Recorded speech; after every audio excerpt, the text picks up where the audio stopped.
Alors, on m'a demandé en introduction de parler pendant 10 minutes. Et je me suis dit, mais qu'est-ce que je vais dire sur le paiement face à des gens qui s'y connaissent vraiment mieux que moi? Moi, la conso, je connais. Le paiement, j'ai appris beaucoup de choses dans l'interview. Je me suis dit, qu'est-ce que je vais vous présenter? Je suis parti tout simplement de comment la conso bouge et quelles sont les conséquences que ça peut avoir pour vos métiers.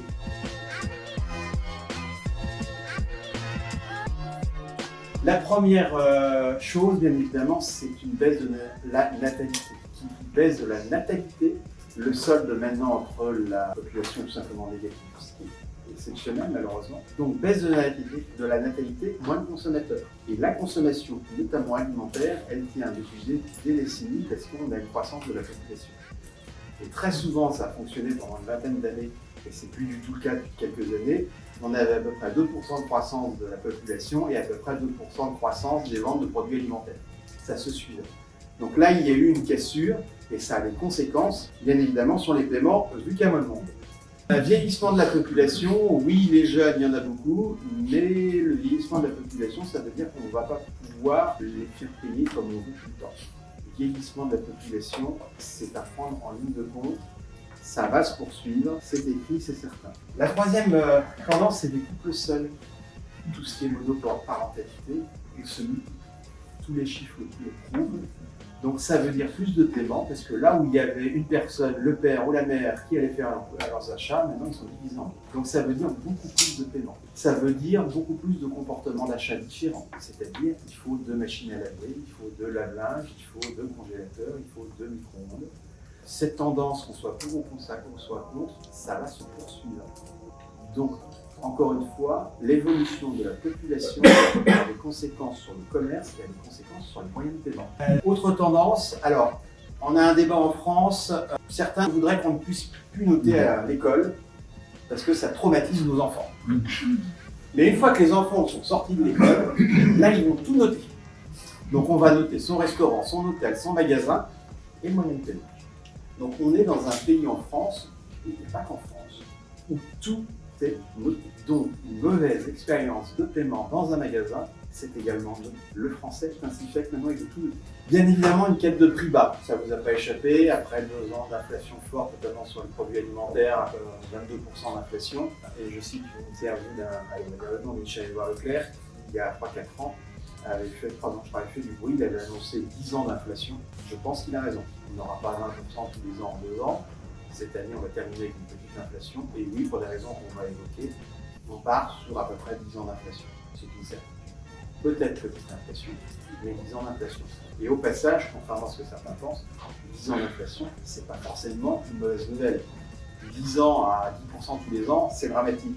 Mais 10 ans à 1-2% d'inflation, étant donné que les salaires augmentent, que les coûts augmentent, c'est pas franchement une mauvaise nouvelle, même si certains distributeurs, et je comprends leur guerre commerciale, voudraient que de la déflation vis-à-vis de leurs fournisseurs. Le phénomène des injonctions contradictoires, allez comprendre le consommateur aujourd'hui, il dit tout, mais vous-même et moi, on dit tout et son contraire.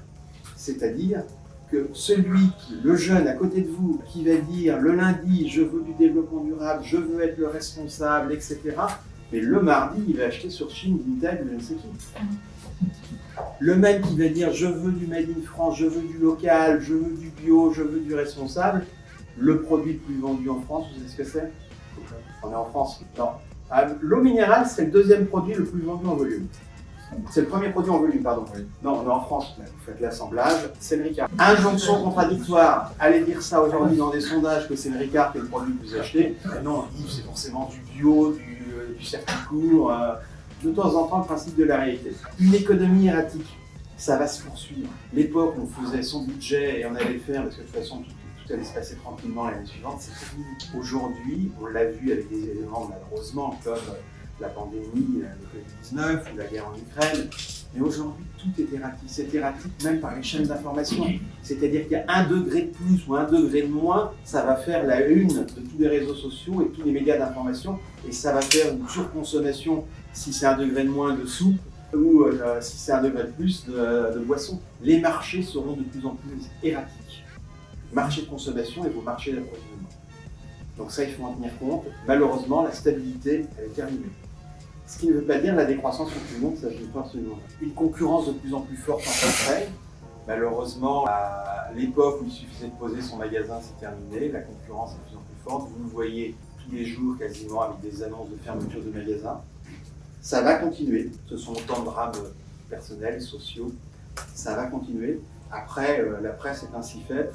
On va toujours parler des trains qui n'arrivent pas à l'heure, donc des fermetures, mais rarement des trains qui arrivent à l'heure, c'est-à-dire de toutes les ouvertures. Parce que le commerce, c'est une matière vivante, il y a des ouvertures, il y a des enseignes qui se ferment, et ça, il ne faut pas l'oublier. Donc, je l'ai dit, des magasins qui ferment. Autre tendance forte, des paniers de plus en plus faibles.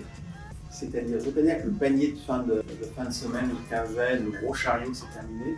Mais tous les chiffres le démontrent, on va moins. Il y a deux tendances, celle-ci et celle d'après. Donc on achète moins gros panier, mais on va de plus en plus souvent en magasin. Donc là aussi, ça a des conséquences sur les moyens de paiement. L'autre chose, c'est un commerce fragmenté. C'est-à-dire les leaders sont de moins en moins leaders parce que les consommateurs vont partout. Moi, je suis toujours étonné, et oui, moi, les distributeurs m'amusent toujours, heureusement, ça fait 30 ans que je les suis. Mais ils sortent le champagne s'il y en a un qui gagne 0,4 points de part de marché selon Kantar. Bravo à ceux qui font plus 0,4, c'est génial pour eux. Mais c'est juste du Kantar, j'aime bien Kantar. Mais dans Kantar, il n'y a pas Action, il n'y a pas Grand Frais, il n'y a pas le circuit bio, il n'y a pas Picard, il n'y a pas Amazon, il n'y a pas la restauration. Et on voit des consommateurs qui fragmentent leurs achats de plus en plus. Fragmentent les coûts, ils arrivent de plus en plus en enseigne. Donc là aussi, ça a des conséquences sur les moyens de paiement. C'est-à-dire le consommateur est de plus en plus dur à pister et il veut fréquenter de plus en plus de magasins. Il met tout le monde en concurrence. Et bien évidemment, l'e-commerce. J'étais avec la patronne d'IKEA la semaine dernière au téléphone. C'est un peu plus de 30% quand même maintenant en France, IKEA en vente e-commerce. L'e-commerce, bien évidemment, tout le monde parle de Chine, de Temu, de Vinted, ça fait l'actualité de la loi actuellement. Mais l'e-commerce, c'est aussi le commerce physique qui commence à bien relever le défi. C'est le drive, bien évidemment, c'est le click and collect. Et l'e-commerce, là aussi, le paiement, c'est plus qu'essentiel. Ça, je n'ai pas besoin de vous le dire. Qu'est-ce qui a changé finalement on va dire en 30 ans, en 40 ans ou en 50 ans? Avant, c'était relativement simple, entre guillemets, vu d'un journaliste, parce que évidemment, c'était compliqué. C'est je plante mon magasin dans une rue, en centre-ville, en périphérie, en centre commercial ou non, et je mets tout mon marketing en action pour prévenir le consommateur. Ça a marché pendant des décennies. Aujourd'hui, je ne crois pas à la thèse que le consommateur a pris le pouvoir. Il suffit de voir sur le pouvoir des marques. Simplement, ce qui a changé, c'est que les marques industrielles et distributeurs se doivent d'être à côté du consommateur quand il a envie de consommer. Je suis chez moi, j'ai envie de quelque chose, c'est ma tablette. Je suis dans un bus, j'ai envie de consommer, c'est mon smartphone. Je suis dans ma voiture, c'est le drive. Si vous n'êtes pas, en tant que marque, là il y a des distributeurs aussi, des distributeurs à côté du client quand il a envie de consommer, vous le perdez. Soit c'est une vente qui ne se fera pas, soit c'est une vente qui ira chez votre concurrent. La grande différence, elle est là.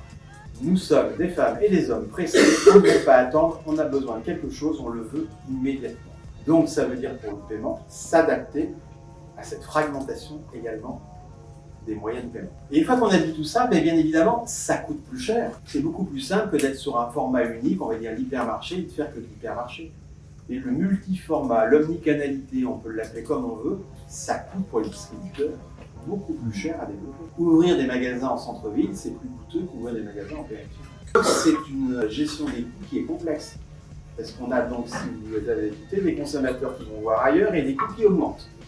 Mais il faut quand même être rentable. L'équation devient compliquée pour certains. Et bien évidemment, il y a des investissements obligatoires dans le développement durable. Personne ne va y échapper. De temps en temps, il y en a qui me connaissent ici, je trouve que les lois vont un petit peu trop loin. Je donne un exemple, le vrac, c'est quand même pas l'administration de fixer un seuil de 20% pour le vrac, parce qu'il y a des zones de chalandise où il n'y a pas de demande. La future loi climat, qui est 2028-30 chez nous, veut imposer 20% de la surface d'un magasin alimentaire en vrac. C'est non jouable, il n'y a pas de demande. Par contre, je trouve que tous les magasins devraient proposer. Le directeur de magasin décider ce qu'il va mettre en vrac. Donc oui, il y aura de lourds investissements sur les parkings par exemple, et ça aussi, ça va avoir des conséquences sur les comptes d'exploitation. Bien évidemment, la data qui fournit de plus en plus d'armes à la grande distribution, c'est l'enjeu de demain. Alors, il y a eu une de LSA qui date de 92, c'était pas la donnée l'or noir du commerce. Donc, vous voyez, c'est un vieux débat. Mais aujourd'hui, c'est probablement vrai. Bien évidemment, l'autre débat, si ça veut marcher, voilà, c'est quelle sera la place de l'IA demain. On en parlait un petit peu tout à l'heure, et aussi on va se poser la question, on utilisera tous l'IA, ou on utilise déjà tous l'IA sans s'en rendre compte. Mais il faut savoir maîtriser ces outils, et que va-t-il changer dans les métiers, dans les moyens de paiement? Il n'y a pas de question à se poser, il faut y aller. À quel rythme? Avec quelle appli? Là, il y a des choix. Bien évidemment, là, vous y êtes confrontés, mais c'est vrai pour les paiements et c'est vrai pour tous les secteurs. La cybersécurité, ce sera, et c'est déjà un enjeu. On a tous vu des entreprises qui ont été paralysées pendant plusieurs jours, ne pouvant plus accéder au... Quand on ne peut plus payer dans le commerce, c'est gênant. Il reste certes un petit peu de liquide, mais il faut aussi de la lumière, etc. Donc, attention à la cybersécurité. Et puis après, là, c'est Sam Walton pour terminer. J'aime bien cette citation, le regretté Sam Walton, comme on dit, l'ancien patron de Walmart. Hein. Il a quand même créé une PME de 500 ou 600 milliards de dollars de chiffre d'affaires. C'est plus d'1 milliard de résultats nets par mois. On ne peut pas continuer à faire ce qui marche une fois pour toutes, car tout change autour de soi. Pour réussir, il faut rester à l'avant-garde du changement. Et je pense qu'il avait raison, et je pense que c'est toujours vrai. Donc c'est pour ça que ça a été le premier distributeur aux États-Unis à travailler avec un réseau satellitaire pour les stocks notamment.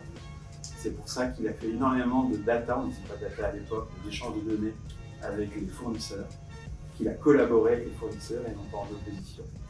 Et je pense qu'effectivement, ceux qui se reposent sur leur laurier en disant ça coûte trop cher, on n'a pas les résultats, on ne peut pas bouger, ben, ne voient pas l'évolution de la consommation et vont rejoindre le slide précédent sur les fermetures de magasins. Mais ceux qui bougent, et il y a des enseignes qui ça bouge beaucoup et ça fonctionne très bien, donc forcément s'en sortir parce que je continue à prendre beaucoup au magasin et à Internet et au mariage des deux. Voilà ce que j'avais envie de vous dire en 10 minutes.